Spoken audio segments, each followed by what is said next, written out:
Hello everyone. I'm super excited to have you here as we begin this journey into the world of JavaScript. Whether you are completely new to coding or just looking to strengthen your JavaScript skills, you have come to the right place. This series is designed to take you step by step through all the essential JavaScript concepts from the very basics to the advanced stuff. So in this first video, we are going to keep the things light and simple. I will be giving you an overview of everything we will be covering in the upcoming videos. So we will talk about what JavaScript is, why it is so important, and how it powers the dynamic web we use every day. From variables and functions to complex topics, we will break down it in a way that is easy to understand. So this series is packed with examples, real world application, and tips to help you apply these concepts in your own projects. So I'm promising you that it will be fun, interactive, and super informative. Let's get started on this JavaScript journey together. So first, why we use JavaScript? So for building dynamic and interactive websites, client-side scripting. Actually, JavaScript is mainly used in web development to make websites dynamic and interactive. It's a client-side scripting language that runs directly in the browser, allowing you to modify elements without reloading the page, such as handling button clicks or form validations. And JavaScripts make DOM manipulations easy.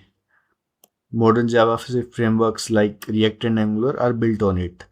It is also supports asynchronous operations, enabling background data fetching without disrupting the user experience. With Node.js, server-side JavaScript can be used for server-side programming as well, making it a great choice for the full stack development. So it is primarily used for the front-end developers, back-end developers, full stack developers, web designers, mobile app developers, and game developers. So now coming to the JavaScript overview, these are the key points which we will discuss in our upcoming videos. So for now, I am giving you just a brief overview of this. So first of all, we will discuss variables, that is var, let, and constant, and we will discuss about its scope, hosting, reassignments, redeclarations. Then we will discuss about data types, primitive data types, and object data types. Then we will go to operators, arithmetic operators, assignment operators, comparison operators, logical operators, unary operators, bitwise operators. After that, we will go to functions, and we will include function declarations, function expressions, arrow functions, anonymous functions, IIFE, that is immediately invoked function expressions, constructor functions, generator functions, async await functions, methods, static methods. Then we will discuss about the scope, which is local scope, global scope, block scope, function scope, lexical scope.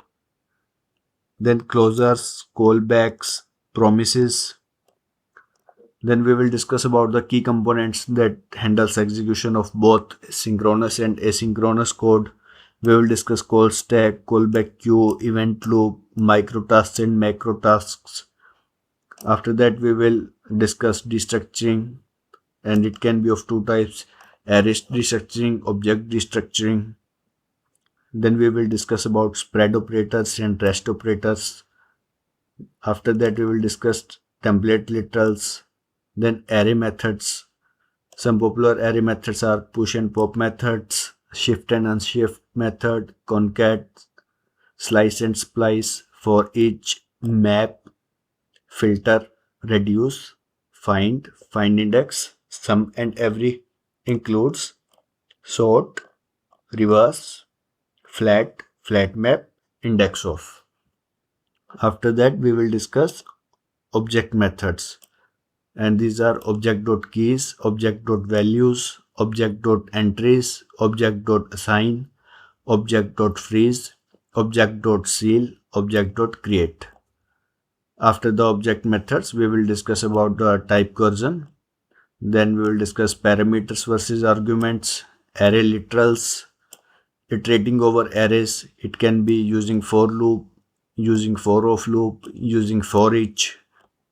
Then we will come to the advanced functions, higher order functions, function currying, function composition, recursion, IIFE. Then we will go to asynchronous JavaScript. It will include callbacks, promises, async await, event loop, microtasks and macro tasks, Ajax. Then we will go to the pure functions, error handling, DOM manipulation. In DOM manipulations, we will discuss about selecting the elements using get element by ID, using query selectors.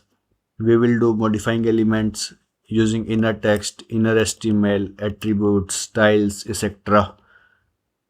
Then we will go to event handling, add event listeners, event objects. We will discuss about event propagation and event delegation, creating and removing elements, append child, remove child, etc. After that, we will also learn about the types of web storage, local storage and session storage, cookies, IndexedDB. Then we will go to performance optimization techniques. We will learn about memoization, code splitting, debouncing and throttling, shallow copy and deep copy, set timeout and set interval, map set, map, weak map, WebSockets. We will learn about optional chaining, nullish operator, call, apply and bind methods, JSON parse and JSON stringify, security vulnerabilities, build tools, Webpack, Babel. We will learn about symbols, push notifications, manifest files, and we will also learn about JavaScript frameworks. So guys, please stay tuned with us and we will meet in the next upcoming videos.